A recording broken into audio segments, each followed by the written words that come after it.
Welcome to Chess Tech 20, to all listeners and everybody who's watching.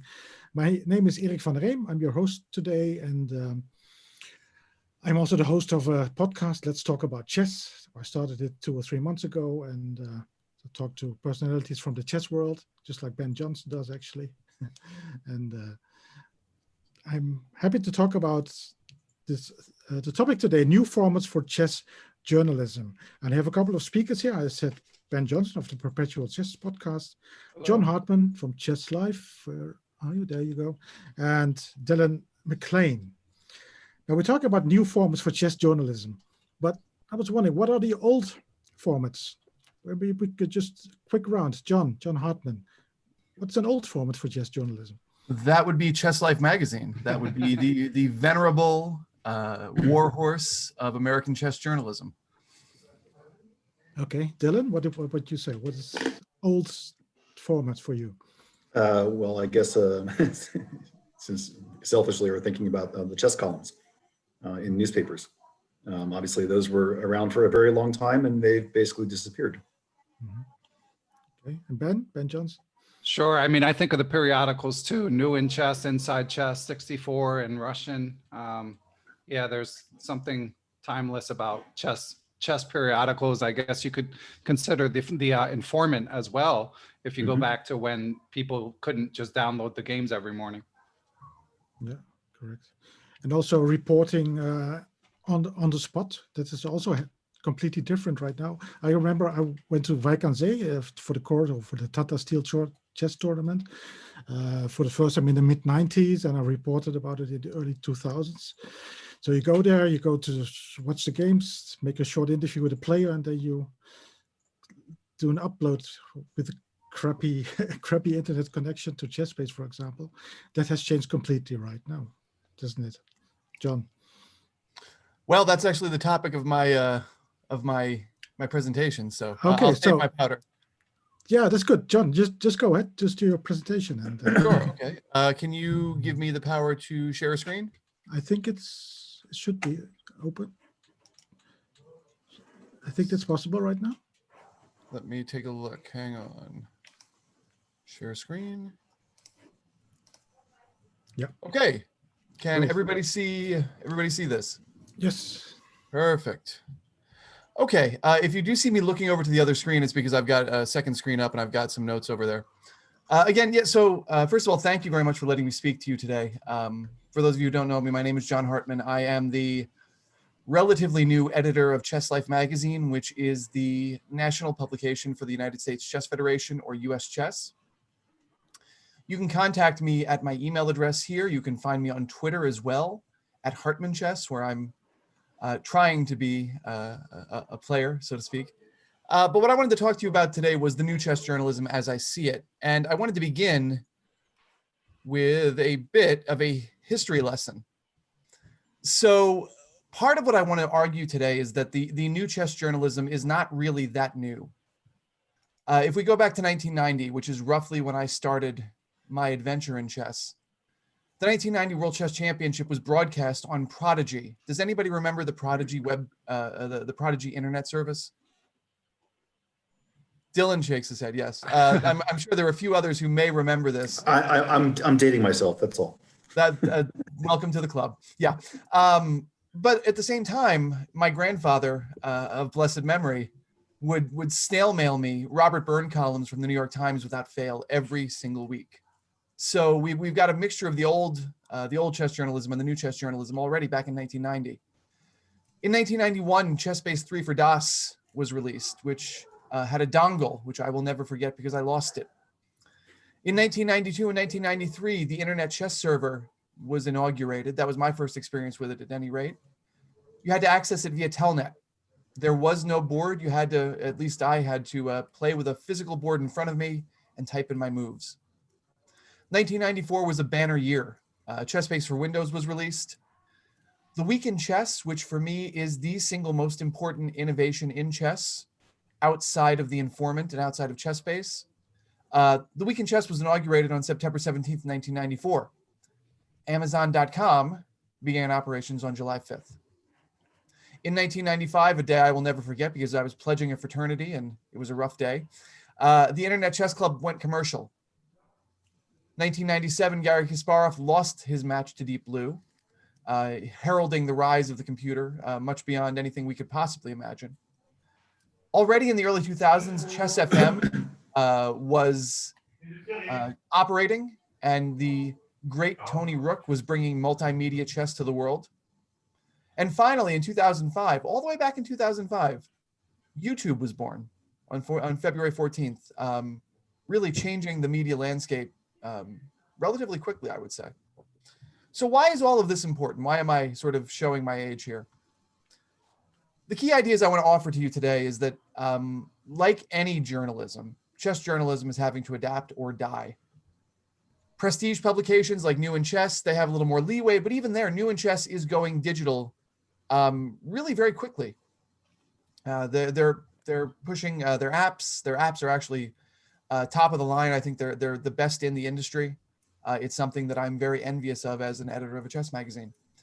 Chess Life itself has been slow to reinvent. I came on board as the editor in June, and one of the things we've been trying to do is work out the place of the magazine in this new world. The COVID-19 pandemic has really presented us with an opportunity to quickly and forcefully rethink what our content should be. As I say, I think this is the key challenge of my editorship, trying to determine how the paper magazine works with the website and works with our other media outlets.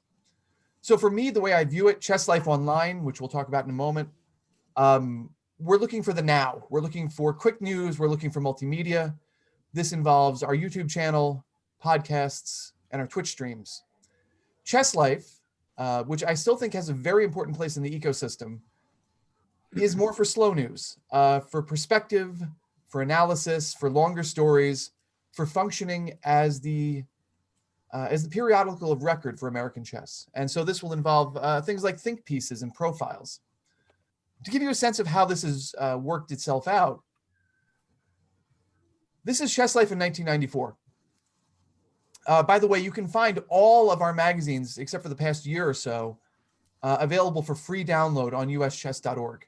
So those of you who are chess historians, by all means, please come and download them all and mine them for chess content. We do retain rights, so you can't just use them as you will, but they're free to download and use for personal study.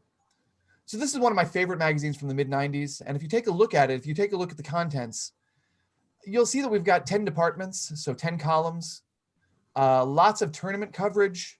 So things like the Southwest Chess Championship from Texas, 2 Norm events from the Marshall Chess Club, the Melody Amber event from Cannes, the Arpad ELO Open, of course, honoring an important person in chess history, but a regional event from Wisconsin. This is the July issue, and these tournaments were played anywhere from January through April.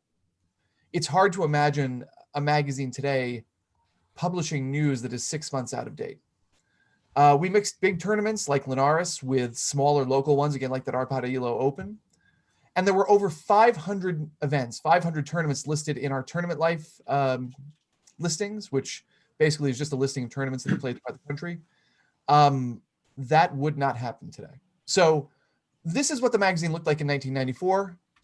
This is what it looked like in 2020. Our Queen's Gambit issue, which I put up for a good reason, because this is actually available for free to anyone on the internet who wants to download it. If you go to uschess.org and you go to the Chess Life Online link, if you go back a couple of pages, you'll be able to find this to download.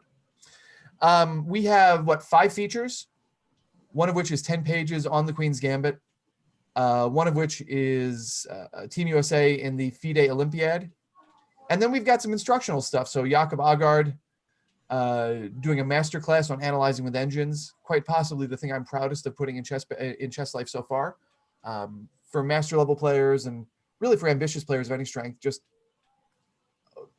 stunningly good work. Elizabeth Spiegel did a absolutely amazing piece for beginning players and improvers on how to see tactics in a position. The feel of this is very different than we saw back in 1994. And that's with good reason. We have a website today where a lot of our news content is going up. So Chess Life has to become something different. It has to become certainly the place where you're going to find sort of longer form thinking about big events, but also where you're going to find things that really may not work as well on the web as they do in print. I don't think either of the Agard or the Spiegel pieces would have looked as good on the website as they do in print. And our art designer did a fantastic job on this. Frankie Butler did great work. So only, 5 columns, one of whom, Lev Albert, has just retired. So we're down to 4 columns at this point. Part of that has to do with COVID. We are waiting to replace some of our columnists until we have a little more money. But at most, I think we're going to have 5 or 6 columnists as opposed to the 10 or 15 we had in the 90s. Again, a couple of other sort of tables of contents. You see they're very similar. This is our December issue, which featured John D. Rockefeller V's gift to US Chess. That's the sort of thing that definitely needs to be in the magazine, again, as the periodical of record. In June, my first issue, we had Jesse Cry doing a think piece on chess and coronavirus. Again, something that I think works better in print than on a website. So the question then becomes, where's all the news? If it's not in the magazine, where is it? Well, it's in our different media outlets online. So Chess Life Online, CLO, if you go to the uschess.org website, you'll get there almost immediately. That's where we have news content almost daily. And things ranging from announcements about system outages to governance things where we have, bidding for different national events. We announced that there. We put up news about, Wesley So's big win in the Skilling Open, which will be part of our cover story for February. Just the Rules, which is Tim Just's monthly column about rules and regulations, that goes up on the website as well. So really a lot of our day-to-day news ends up on the website. The US Chess YouTube channel is where we have things like interviews. We've got 4 out of 5 interviews with 4 out of 5 of the US Championship winners. I don't know if Wesley So is going to be able to do it, but we should have a print interview with him for February. Some of our meetings are recorded and put up on there. My Leveling Up series, which hopefully I will get back to as soon as I have a little more time, is there. Jen Shahadi's Classes in Session with the Girls Club is available there as well. So a lot of our video content is going up there. We're trying to add to it as much as we can as time allows. Our podcasts, which not as many people know about as they should. We do have podcasts that are available on Spotify, Google Play, the Google Podcast directory, on iTunes, of course, where apparently most of our mileage comes from. We do podcasts every week, including Cover Stories, which is me speaking to the writer of our cover story. Twitter, Instagram, we're there as well. Our Twitter is very active. Instagram, it seems to work for different things, mostly for images, so it's not as much for news sharing, but we are active there as well. So that leaves the question, and I know I'm sort of running up on my 15 minutes, so I will wrap this as quickly as I can. What is it that US Chess is doing well right now? I think we have diverse content to fit our different audiences. So our ideal reader, at least for the magazine, is a club player, anywhere from 1,200 to 1,400. But we're trying to expand that out in both directions to include material for stronger players and also for more casual fans. The Chess Life audience does skew older. So one of the things we're aware of is that our readership for the print magazine is going to be a little bit older. And, for example, our January issue, which has a cover story on Riza from the Wu-Tang Clan, who is a very big chess player. We have an interview with him. I suspect it's going to annoy some of our older readers. That's just how it is. We try to provide diverse content for all of our audiences, and so it goes. But the key point there is really you do need to know your audience in trying to figure out where you're going to put your material. Our podcasts are growing. Again, they're delivered weekly. And we do have all sorts of other things that are not really directly chess related. So governance news, organizational announcements, all of this is trying to feed the different parts of our audience who are interested in different things. We do have daily or near daily content updates on the website. So that's very important to push things out as often as you can and as regularly as you can. Our social media continues to grow. We had, like the rest of you, I would assume, we had huge metrics after the Queen's Gambit release. I think when we released the November issue, we had 60,000 plus organic impressions in the Facebook group, which was huge for us. So the other things that I think are important in terms of what we're doing well, our post-COVID pivot to online chess as an organization has been surprisingly successful. Right now, today we're having the knockout for the qualifier to get into the online to get into the 2021 US Championship is wrapped up today. We're having a K-12 showdown held online to replace an in-person event in December in about a week. And we've already got like 2,200 participants signed up for that. So that is going relatively well. We're also working to build relationships with key industry leaders and platforms like chess.com, like Chess Tech, with basically anyone we can work with to grow chess. We're trying to do that. Where could we improve? I think we absolutely need to do a better job promoting the magazine. For those of you who are watching this, Chess Life as part of a membership in US Chess is half the price of New in Chess or ACM, and you get more issues. Granted, we do have different audiences, different goals, but anyone who knows me knows that I'm a stickler for quality. And I think as time goes on, you will see that the quality of Chess Life is no different than New in Chess or ACM. We've been slow to move to digital in all of our facets, so this has been a big shift. And for me, as I referenced earlier, I think the digital delivery of the magazine is problematic. We still need to work on that. Our digital content beyond Chess Life and Chess Life Online is not fully implemented. Part of this is just we don't have the staff at this point. To do full-time social media, to do a full-time YouTube channel requires a lot of hours. And like everybody else, we're a 501c3 and we're doing the best we can right now. But the things we have done, I've been very impressed with. Interviews with Joel Benjamin, which I thought was a fantastic interview, or Carissa Yip. Jakob Aagaard interviews during the candidates, the Girls Club on YouTube, the Leveling Up channel, which I've gotten great response to, but have to find time to continue. And certainly our website needs to be improved. It lacks the visual panache for online news delivery that I think we really need.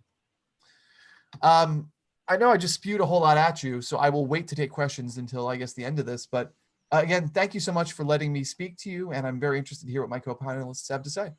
With that, I will try to return. How do I return this? I don't know. Can you take the, oh, there we go. I'll stop the share. Perfect. Yeah. Yes. So, okay. Yeah, so you've got it back and. Thank you very much, John. Yeah, it was very interesting. I got a question here from Sanjoy, because your Chess Life magazine looks more like a lifestyle magazine now than a chess magazine, for example. Has it been considered to distribute a paper copy of the magazine? For example, for coffee table consumption, I'm thinking of dentists, for example. So I would actually push back against this. I would absolutely push back against this. I think that at least under my editorship, and I only want to speak for myself, previous editors I think did a fantastic job. But I'm a chess guy. And if you look at the magazine, I think some of the things that we've had in there recently would not have been in the magazine a year ago or 2 years ago. The Aagaard feature would not have been in there. Elizabeth Spiegel's piece would not have been in there. There are some stories that were run in the past that I just wouldn't run. And so I understand the sense that maybe it looks like a lifestyle magazine. I think, we've gotten some letters about the Queen's Gambit story that were very unhappy. But for me, I mean, that was a cultural event, and I was thrilled that we were able to get in on it ahead of time and, get the inside story from Bruce Pandolfini. I mean, and you'll also notice, by the way, this is true. This should be true as well for the Rizza piece that we have coming out in January. There is chess content in there. So we went and we actually got one of the games that was in the Queen's Gambit, the penultimate game between Luchenko and Beth, and we got the chess moves and we got the story and we printed it. We have a game between the Jizza and the Rizza from the Wu-Tang Clan. We're printing that with Maurice Ashley's notes. So even though it looks glossy, and I think that's great, I think we have a visual style that is matching up with things like The Atlantic, which, I mean, as an Atlantic reader, I'm thrilled to see. It's a chess magazine. And I'll be frank, I think it looks a lot better than New in Chess or ACM. That's just me. Yeah, thank you very much. Have you ever considered, or do you think it's possible in the future that the magazine is only going to be digital and not in print form anymore? I will fight that tooth and nail, because I think I mean, and speaking sort of, this is part of our mission in terms of development. I think the Chess magazine is a important tool for development, as a 501c3 to put in the hands of people who we are asking to give us money and say, look, this is what we do. Here are the things that you can see, and you can see the full panoply of American chess reflected in it. I also think it's important, and I think, again, speaking frankly and speaking not as a US chess official, but speaking as a, 30-year plus US chess member, I think the worst thing that the Federation ever did was decoupling membership with a paper magazine. I think every member should be getting a paper magazine because, if nothing else, even if you put it in the recycle bin, it reminds you that you are a US chess member and that there are things going on in the world of chess that you may be interested in. So I would never, ever want to see it go fully digital. That said, we do need to make it available digitally because young people, that's how they consume their media. Yeah, that's great. Now, I'm just asking because in the Netherlands, from next year on, the magazine of the Federation is going to be digital, completely digital. It's not going to be a paper form anymore. And a lot of people oppose against it, of course. And it's, I don't know, 150 years of paper that every member got, yeah. And suddenly they don't get a paper version of the magazine anymore. I will say that is the thing. I mean, upstairs, I'm in my office right now, but upstairs I've got about 40 years of chess life bound sitting on a shelf. And I relayed the story in the June issue. So if you want to go see it, if you are a member, go and take a look at it. The reason I have these is not only because I love chess life, it's because someone I know had them lovingly bound up.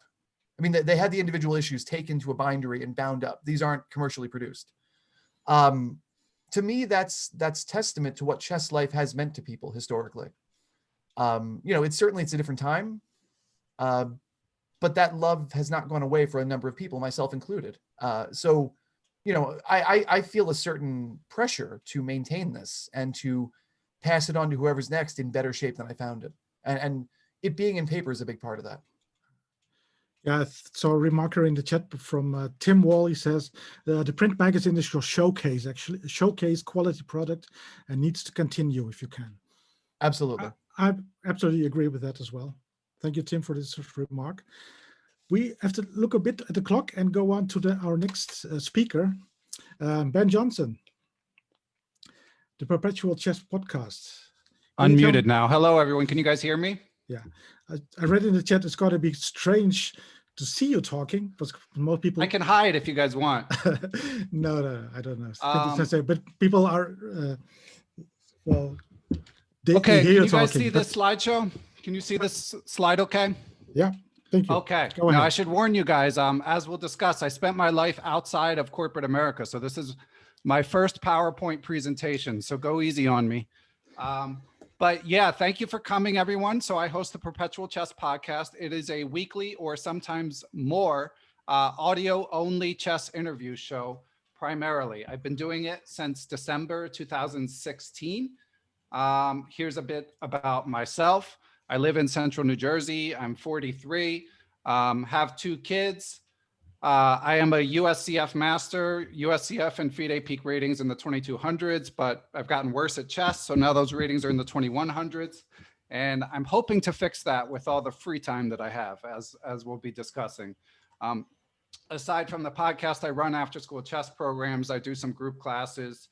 I graduated from college in '99 and I was a professional poker player for 7 years. Well, I taught chess, then I was a professional poker player. Then I tried trading stocks for a while. That didn't really work out. And now I'm back to doing chess from 2015 on. When I came back to the chess world in 2015, I noticed that the media landscape had changed a lot, of course. And I'm a big fan of both podcasts and chess. And I knew some prominent people in the chess world. So I eventually decided to start the podcast myself. I had sort of 3 main goals in mind, which is to entertain chess fans when they're on the go. Obviously, there's tons of great YouTube comment. There's the wonderful Chess Life magazine. But I felt that there was sort of a niche in the media industry that wasn't really being addressed in terms of people when they're either driving their cars, exercising, or doing chores. is both when people tell me they listen to this podcast and any sort of data analysis you read of the podcast industry is when people typically listen. And as a working dad, that's when I was listening. I was driving. I lived in Pittsburgh at the time and was driving all over Pittsburgh and just loved the medium. And since chess was my profession, it was the natural way for me to get into it. The other idea behind the podcast, of course, chess fans' knowledge, interest in chess is basically insatiable, but I felt like this was a different way to get to know people. You can study Hikaru's games all you want. He's maybe not the best example because he's so online and he's so accessible, but then there's lots of sort of maybe slightly lower profile, amazing players whose voice you would just never hear, and you might not know the first thing about what they're interested in outside of the chess world. So, of course, we talk about chess books and we get into their biographies a little bit and always share some chess improvement tips. But I have a lot of interests outside the chess world. So I always want to feel like the listener is getting to know the person a little bit and feel more connected to them than they did before they listened to an interview. The third goal, and this has grown as the show has progressed, which is to sort of build a community. I feel like a lot of people now, especially in conjunction with chess Twitter, they feel like they know each other. They exchange ideas back and forth regularly. As I'll talk about in a little bit, regular listeners often submit questions. So it's nice to just sort of feel like it's not just a sort of faceless entity and that you know a lot of the people that are equally involved in the chess world. So we do different types of episodes. The lifeblood of the show, and will always be the number one priority, is just sort of traditional interviews with top players like Judith Polgar and Hikaru Nakamura have been on the show, streamers and YouTubers like Aman Hampleton of Chess Bra, Eric Rosen, Agad Mater, famed YouTube presenter, authors, talk a lot of chess history like Jenna Sasanko, Andy Soltis, teachers, like the aforementioned Elizabeth Spiegel, Adam Weisbarth, who founded one of the biggest after-school chess programs in the country in the Washington, D.C. area, chess business people like Rex Sinkfeld, Danny Wrench of chess.com, David Cramley of Chessable. So I really do try to cover chess from every angle just via the different interviews that I do. But we also have two different types of interviews. We do ones called adult improvers, where I kind of reach out to people that are more club-oriented players, although some of them are masters. But the point is, it's adult chess players who've shown significant improvement as adults, which is no small feat, I am here to tell you. It's just shocking to me how hard it is to improve once other responsibilities come to the fore. And those are amongst the most popular episodes. That actually wasn't sort of part of the original vision of the podcast. But you just always have to stay grounded to the fact that the lifeblood of chess is the game itself. And I have a feeling that people like us, people who would go to a talk like this, we might have interests that extend beyond just what the best strategy is, but it's the game itself that has the timeless allure. And one should never lose sight of that. We're very lucky that they basically, some might say there's too many draws, but other than that, it's basically a perfect game. So that's sort of what we want to convey. And then now I'm doing an extra podcast a month called Chess Books Recaptured. We always talk about chess books on the show. So I thought it might be fun to kind of recap the classics, because it can be overwhelming trying to figure out what chess book to read when there's so many great ones. And this is also a way where maybe even if you're not going to read a book, instead of spending 7 hours reading it, you can spend 75 minutes listening to myself and a rotating cast of guest co-hosts sort of describe what we love about the book and what we found most beneficial. Okay, that's how to subscribe. We'll get to that later. So metrics, this is the clip downloads over time. So we started in December of 2016. I'm up to over 200 episodes.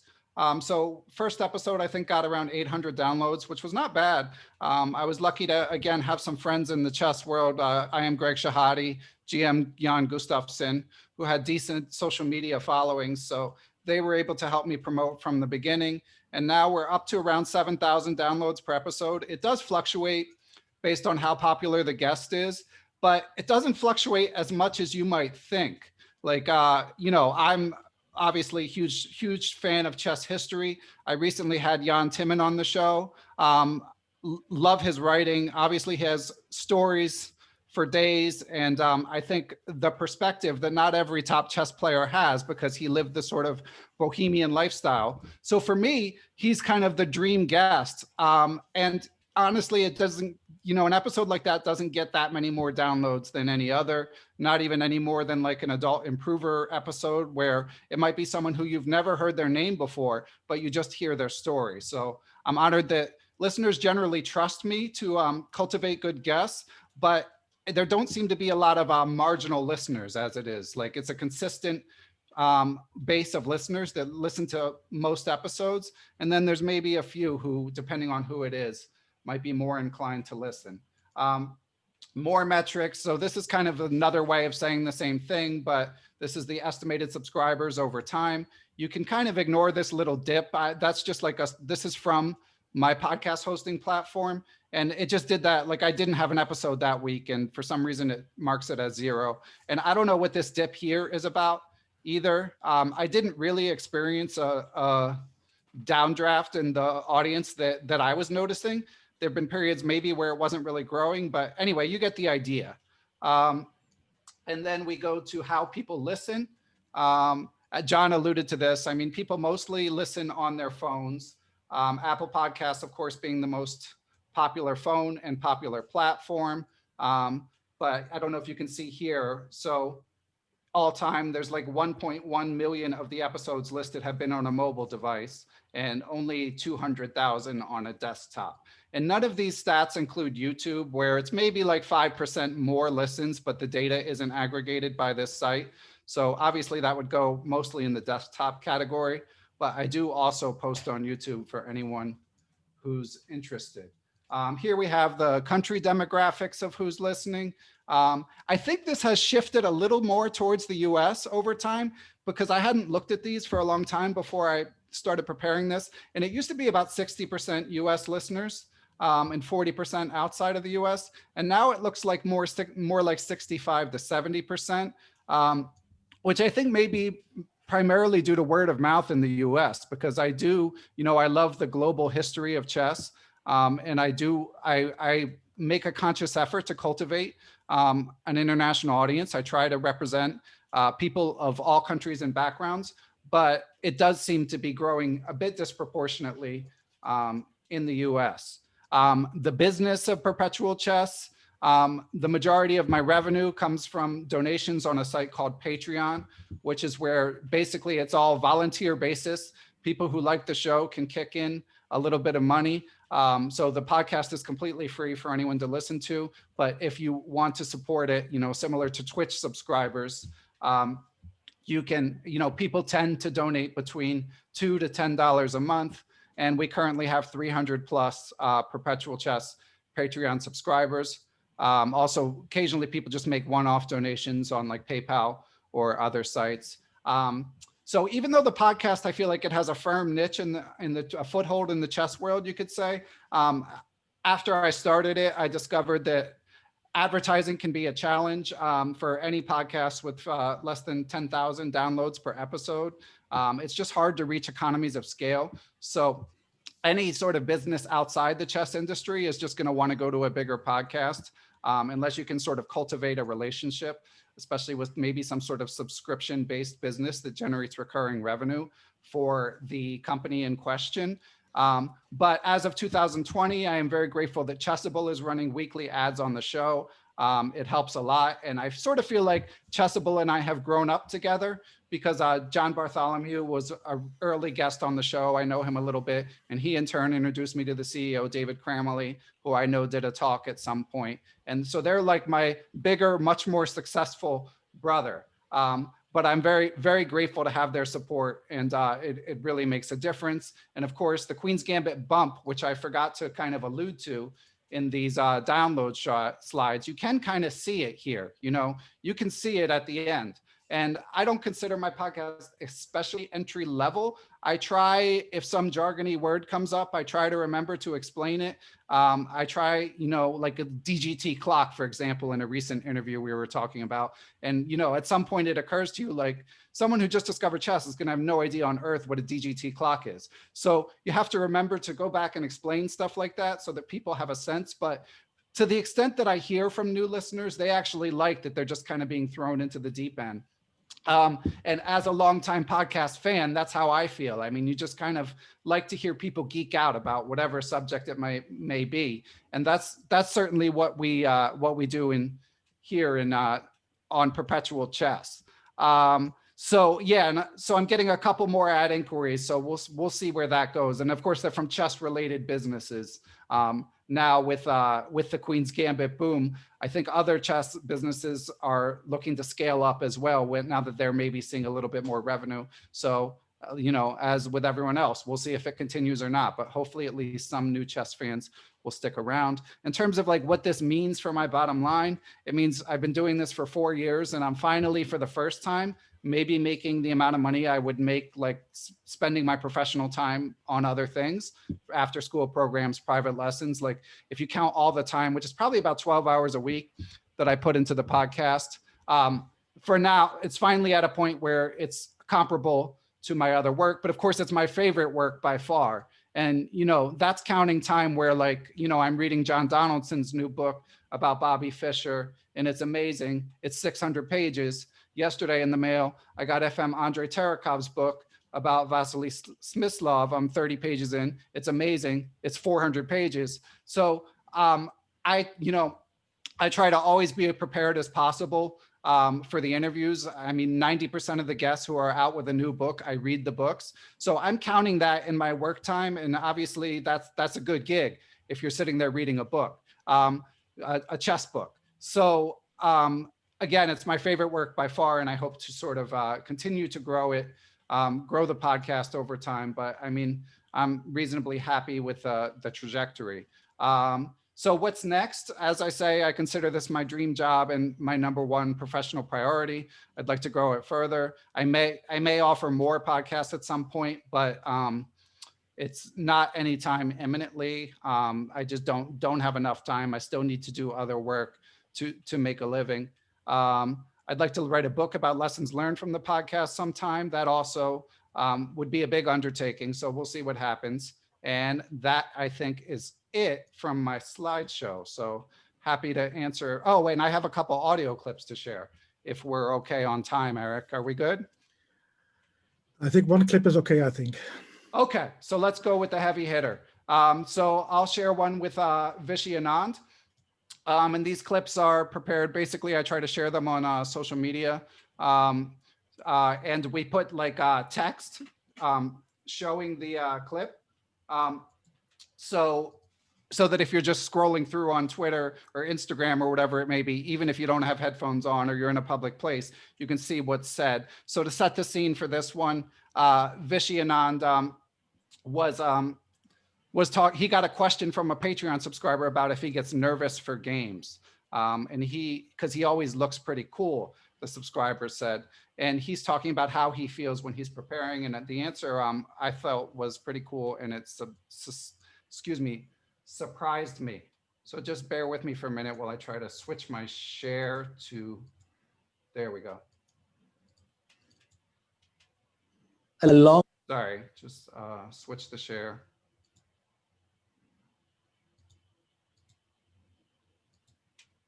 Okay, sorry about that. Here we go. Line, for instance, where the engine's evaluation from start to end is equal.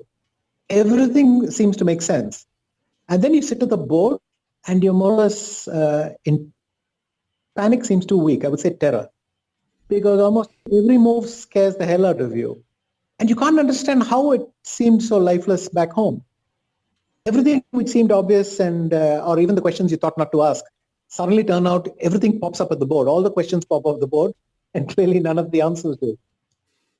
So that was certainly a relatable moment from the world champion, and obviously amazing to get to talk to him.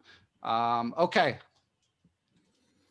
Yeah, thank you very much. It's very nice that you that picked out the Anand file because I'm good friends with Fishy, and I know how he feels when he's playing a game and afterwards as well. So, but thank you very much for this presentation, Ben. And it's bad news for me that you're not getting rich of it. So Yeah.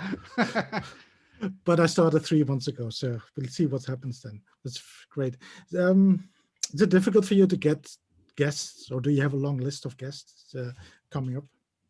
So it was never difficult. I mean, again, because the aforementioned sort of void in the media landscape, right from the beginning, I found that when you inquire, there's a good chance people are going to be interested.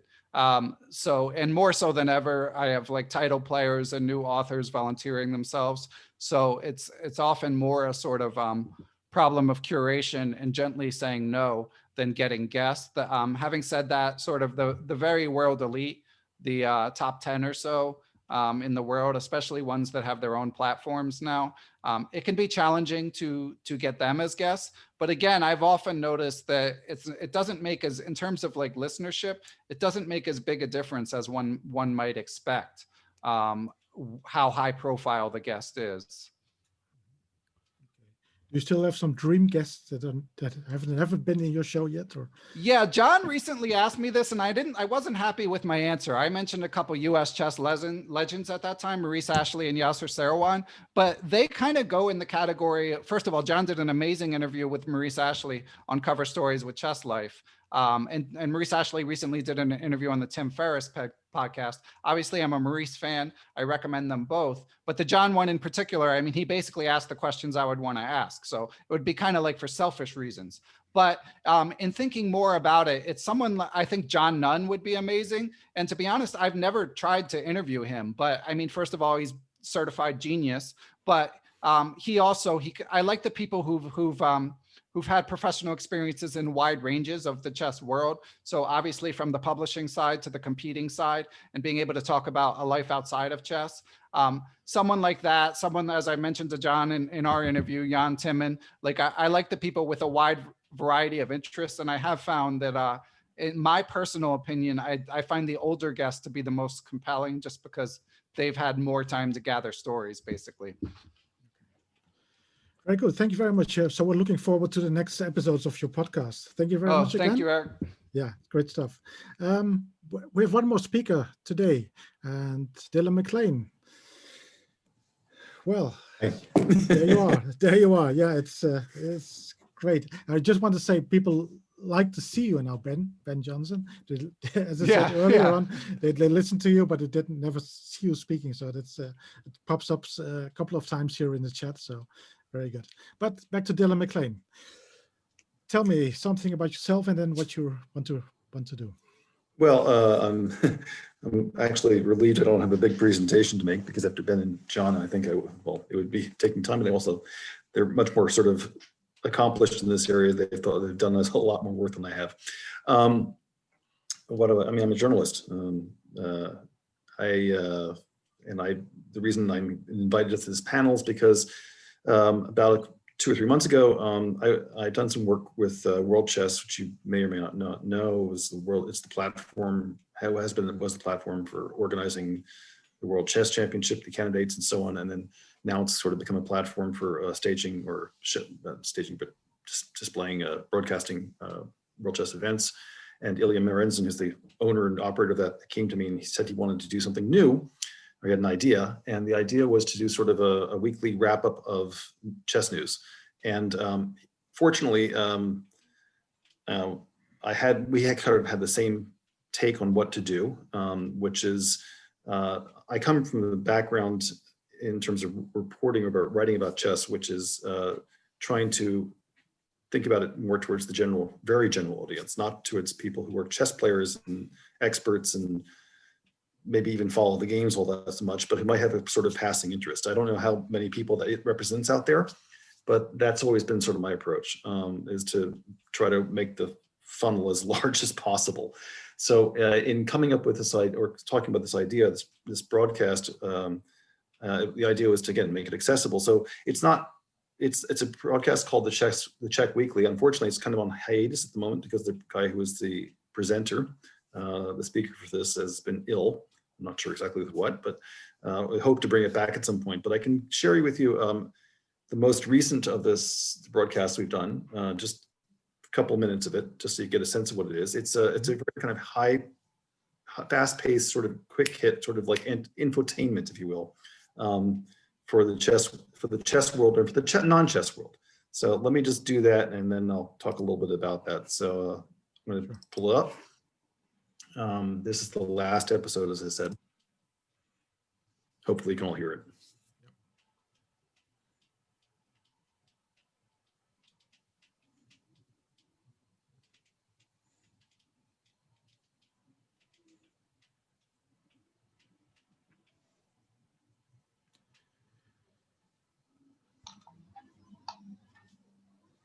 There is no sound. I don't know if that's for everybody.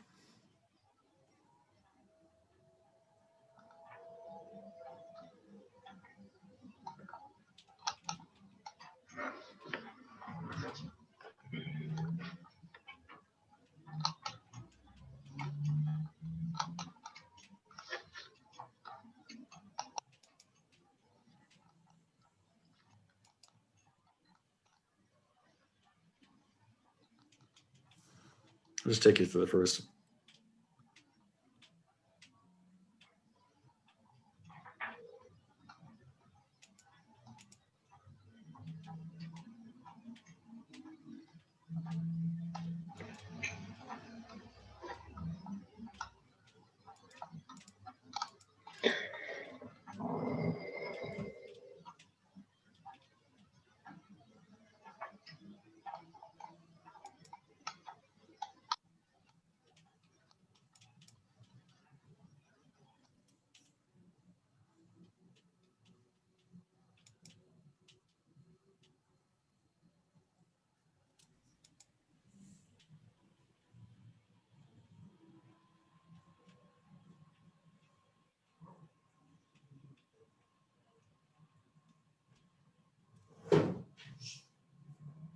Okay, then we still don't have sound. I don't know what the problem is, but maybe Okay. you can just tell something about it. I don't know if you Sure. can Sorry about run. that. Yes, just we can have a Yeah. link perhaps in the chat later on. For the That's others. fine. I mean, the idea, if you check it out, I mean, or if you have time to check it out, Yeah. you know, go ahead. The idea, again, is sort of news that is, I mean, it's like, we're not going to fill you in on the games. We're not going to talk necessarily to the candidates, or the players. The point was to inject, to do a little news reporting, some things which are fun, some things which are serious, some things which are politics, inject our own voice into it, in the sense that, you know, we're making comments or commentary about what's going on. It may be, and we're not trying to be snide, but we may be sort of poking what's going on. You know, we may be making political points or pointing things out. Like, for example, this particular episode had something about the candidates tournament again being postponed, and something we had suggested in an earlier episode was probably likely to happen because the pandemic wasn't going away. So when it comes up and it happens, we're like, hey, again, the idea of this is accessibility and maybe commentary. It seemed like this is not something, at least that I was aware of, that anybody was doing. Ilya had the same idea. It's supposed to be sort of, again, quick hit. This particular podcast of the Czech Weekly had 78,000 views. It's not bad. They're trying to build it. They hope to bring it back. Like I said, or we hope to bring it back at some point in the future. And because there are so many different other places to get sort of, you know, I mean, if you're an expert chess player, of course, there's magazines, there's online sites. I mean, there's a million places you can go. And if you want to get in-depth interviews, there's places you can go, like Ben's broadcast. And we didn't feel like that was what we needed to do. We wanted to, we were looking for a different niche. And that niche was to, again, provide sort of, if you just had a few minutes and you kind of wanted to get an overview of some either important or interesting things that are going on in the chess world, here it is. And here it's done as kind of a glossy video. So that was the idea behind it. And I'm not going to chew up a whole lot of time. Like I said, you can watch it if you like. And if you have questions, I also know you're running out of time, so I don't want to take a That's fine. No, we still have a couple of minutes. So your audience for these videos, is it the non-chess chess playing audience or also the chess players? I would say, well, I mean, the comments that we've gotten on it suggest that it's a mix. I mean, you know, obviously there are going to be some people who are hardcore chess players who are sort of like, hey, taking it in because it's kind of a glossy. You know, if you didn't hear the video, I'm sorry about that, but it's kind of a glossy video produced package. But we're also getting people who are just sort of interested in chess, you know something about it, but you know, have heard it, you know, but they're not necessarily going to sit there and they're not going to read through a magazine or for the games, and they kind of want to know what's going on or get some, again, sort of infotainment element to the chess world, because there are things. And one of the things I search for in trying to, you know, write and compile this is as a mixture of things. I don't want to go all tournament news, and I don't want to go all politics, and I don't want to go all infotainment. I'm trying to reach from different branches so there's something for everyone. Mm-hmm. And how many people are involved? Are you the kind of an editor or the writer of the stuff? I'm the editor writer of this. I find the material, I write it, I write up the scripts, and then there is a presenter, there's a video team, you know, people who are putting together and having to shoot the presenter. I mean, it was having to videotape the presenter, searching for clips, searching for images. So, I mean, it's not a huge group. I mean, maybe it's 6 or 7 people, but of course that's relatively large compared to me. Ben's doing this whole process by himself. So, you know, we're definitely in a much better situation in that sense. But it's pretty, you know, in that sense, bare bones, considering what you need to do to put something like this together quickly. Because between the time that I start to research and the time it gets shot and put online, might be a week. Mm-hmm. So this is kind of different than what Ben does, yeah, where you just have to have some time to listen to Ben's podcasts or in podcasts in general. Yeah, we need some idea. I mean, I also, you know, part of when I'm looking for things, I'm also looking for things that might be visual, but that's not the determining factor, because everything eventually can be visual. So. Okay, Ben just wrote, you do have a producer, thank goodness. We do, and I'm not the producer. I mean, like, no, it's just what Ben just wrote, yeah. Yeah, I just chimed in chat. I do have a producer, so luckily I do have a little bit of help, because yeah, it would be too much otherwise. It's a lot of work. Yeah. I know. I know it myself. But Jen, Ben just wanted to ask you, do you also have listeners who are non-chess players?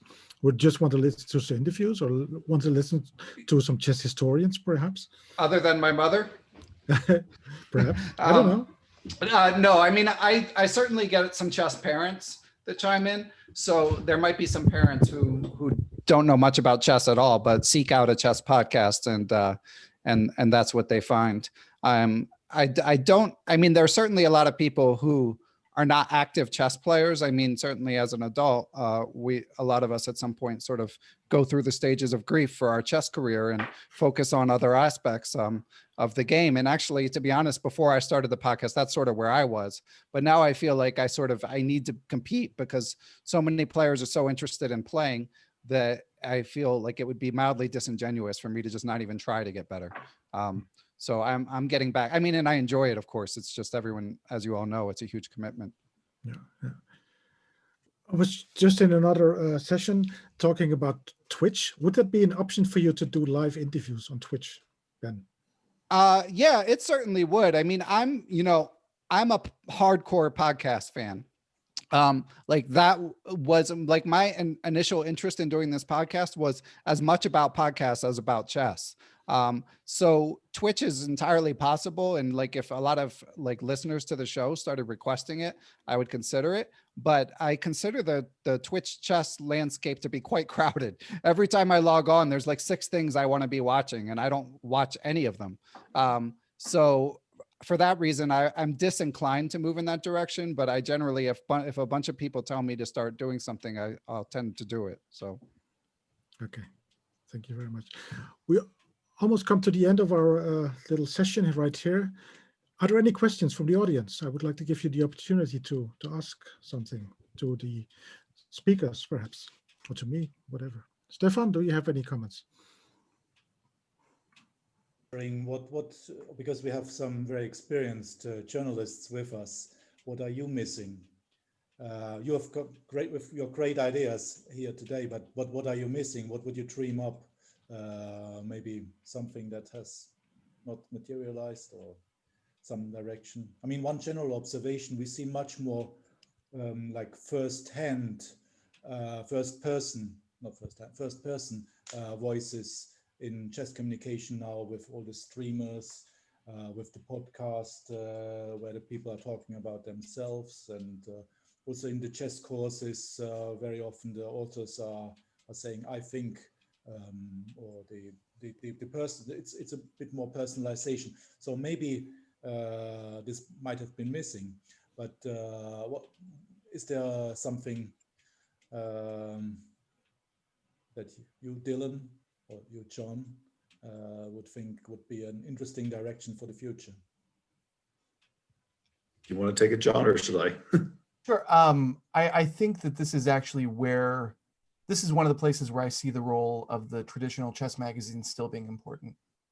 The temporal lag you have between event and publication gives an author time to create a critical stance or a critical view on an event or on the games of a person or something like that, that you just don't have time for in a 24-hour news cycle. So, you know, our February issue, we have a fairly well-known grandmaster writing about Wesley So, his win at the Skilling Open. And I expect it will be full of this grandmaster's typical opinionated views. And that to me takes time. So that's where I think print is still vital. I'll just point out that most journalism has gone towards voice, having a voice. As you point out, accessibility is now makes everything, it's very simple. I mean, technology connects people immediately. Everything can be printed immediately or published immediately, you know, whatever form it is. And if you notice, mainstream journalism, which is where I come from, what they are now prioritizing is inputting that voice into both the reporting about the events and then, of course, the analysis that goes with it. So the way you distinguish yourself, if you're going to do something, is to create a voice and to have something that people will turn to because they like what it is that you have to say or how you're saying it. If you're, as you said, and since everybody can report or actually is aware of the same events at the same time, that's how you distinguish yourself. Yes, gentlemen, we'll have to close the session right here. I would like to thank all the speakers tonight for coming and for speaking and giving us such great insights and all the information we got today. Thank you very much again. I hope to see you soon somewhere, maybe on the chessboard. Who knows? Thank you, Eric. Thank you for hosting this. Thanks to the participants. From an organizer's point of view, this was new for us. It was the first time we did the conference in this way. Also, many of the topics that we raised, including this one, we never had a session about journalism before. We have to learn and analyze a lot this weekend, and we are happy with your feedback. So please don't just say thank you, it was a nice conference. If you point out something that we can do better or that we should add in the future, it'll help us more. It's not that I have a masochistic nature, that I don't want praise, but praise is not helping. We can all learn, and we will share this also, of course, back. And let me say just one thing with Chess Tech, with our website that is connected with the conference. We're also trying to emphasize different stories in chess, stories that are relevant to those who make a living in chess, as organizers, as coaches, as platforms, as technologists, as managers, as club managers, and so on. In all these roles, there's many more news than just events and results and what's coming next in terms of events. So keep watching. Thanks from my side, and please give us your feedback.